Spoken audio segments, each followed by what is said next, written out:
Hello, everybody, and welcome back. I hope you guys are having a great week. I hope everybody's safe. I hope everyone's healthy. We're praying for you. And just know that MRC is behind you as we kind of move forward through all that we're working through here with this coronavirus thing that we're in. Yesterday, we were talking about just how important it is to have people in our lives, that we actually need people in our lives, that we were designed by God to be in relationships and to be around others. And also we were kind of working our way towards this place where we started to understand that it's important for us to see how we view people.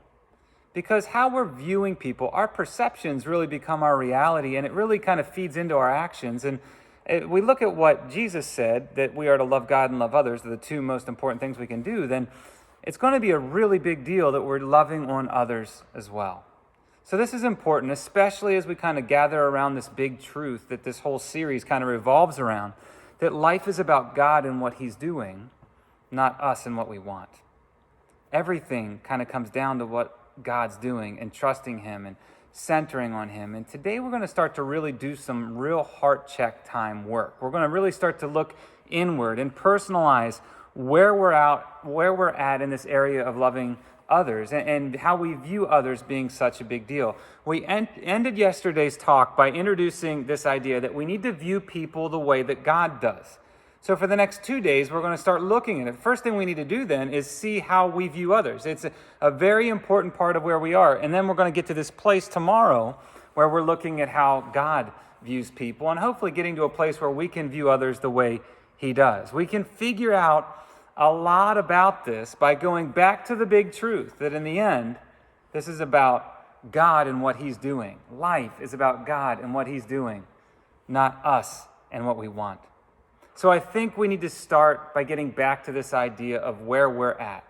Today, we're going to really be doing the heart work of looking inward and seeing how we view people. It says so much about our heart conditions. And you guys know by now that I really enjoy looking at truth and reality. And I think it's really important for us as people to get to this place where we're actually looking and reflecting on who we are.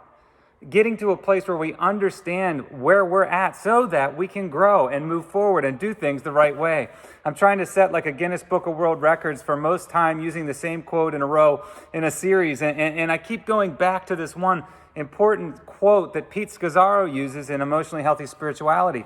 And it's in that area where he's talking about how important it is to know yourself. And he says this, he says, you can go to church for 20 years and listen to the gospel and still do life in unhealthy ways. That requires the work of discipleship. You cannot change what you're unaware of.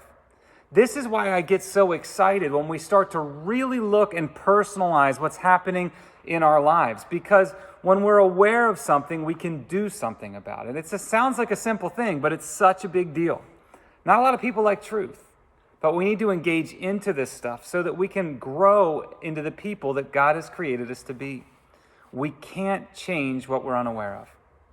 So for us, we need to really look and ask ourselves a very personal question. That is, how do we view other people?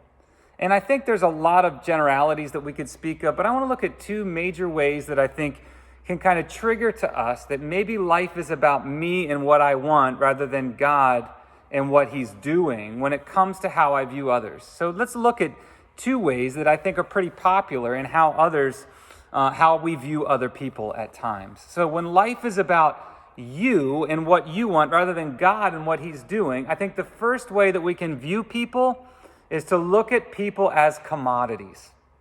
When life is about me and what I want, I see people as stepping stones to get to where I want to go next, right?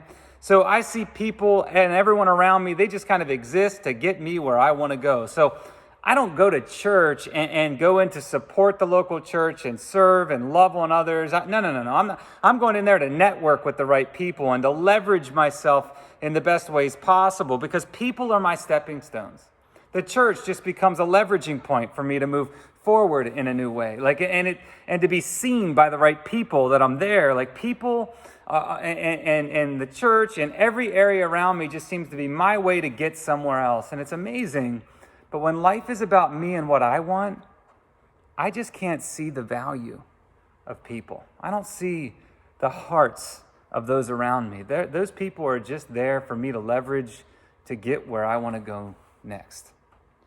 See, I think this is a tough thing to watch. I think it's a very popular thing to see. And the brutal thing is, it's so hurtful to those that you're stepping on. But hey, it doesn't really matter because I'm getting where I want to go next. So who cares how it affects others, right? This person doesn't do anything with pure hearts and pure motives. No, it's all about getting somewhere else and moving to the next spot. So I don't have any pure thoughts or motives in what I'm doing. So when I'm nuzzling up to the leadership or nuzzling up to the coach or nuzzling up to the boss, it's always to get somewhere else, never to support and help and bring strength. And all it does is it leaves just this wake behind you of confusion and hurts and pain. And the question then becomes whether you can look back at all and even see what you did or not. So that's one way that I think we can look at our lives and say, if life's about me and what I want rather than God and what He's doing, I look at people and all I see is stepping stones to something else for me. You can't see the true value of the person in front of you. Another way would be the second way that I think that we can view others when life is about me and what I want rather than God and what He's doing. I think that a lot of times people are just in the way. They're a blocker to where I need to get next. And I got places to go. So you need to get out of the road so I can get there. People block me at work from the next position that I need. I see them as a hurdle, not a beautiful creation of God's. I don't see value or heart in that person. I just need to knock them out of my way to get where I'm going next. We see this in culture. We see this in the workplace. We see this with sports teams. And sadly, we even see this with a lot of parents right now who can feel like their children are just in the way of what they want to do next. I think it's tragic to see this reality in people's lives, this self-focused. It causes so many hurts and so much pain. And frankly, this week, I was at Giant. I'm writing this talk. I'm thinking about this stuff. And my goodness, I think everyone was in each other's way as we pushed and kicked and stomped over the next person to get the last loaf of bread or the last gallon of milk or to get that toilet paper before the next person gets theirs. I kept thinking as I was writing this talk about, as all this was unfolding, about how many families have like 700 rolls of toilet paper in their house and like 50, green loaves of bread here in a week because in the way it's theirs, right? And I think it's revealing so much about our heart conditions in our culture today, and it's something we need to see. When life is about me and what I want rather than God and what He's doing, I will trample all over you to get what I want. And all you are is something in the way. And I think that really exposes a lot about us. Once we surrender to God's will and we begin to develop the character needed to live life as God intended, we can build into relationships and into people and learn to view others the way that God views people. That leads us to a really important question that we need to ask ourselves today. We've personalized this, right? We're looking at it, and the question becomes this: how do you view others? And once you kind of look at that and wrestle with that and see it, even if you're not quite where you want to be, it's okay because you can move forward now into the next question, which becomes, how does God view others? I want you to see this in Matthew 9.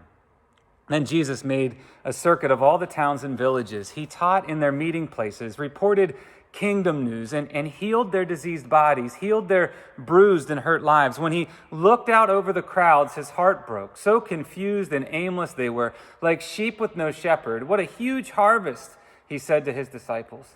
How few workers, on your knees and pray for harvest hands. Like how does God view people then? By looking at what Jesus was reacting to there?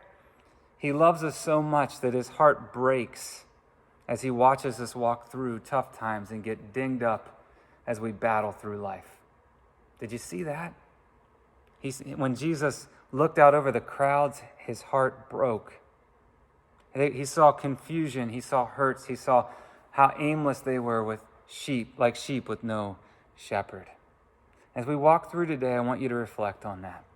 How do you view others? Are they stepping stones to something greater for you? Are people just in the way, like of where you want to go next? Or do you look at people and see hearts? See how hurt they are, see how confused they are, and just have that compassion and love that God would have. So let's reflect on that. And tomorrow, we'll get back into this idea of how God views people as we conclude this part of the talk. We'll see you tomorrow.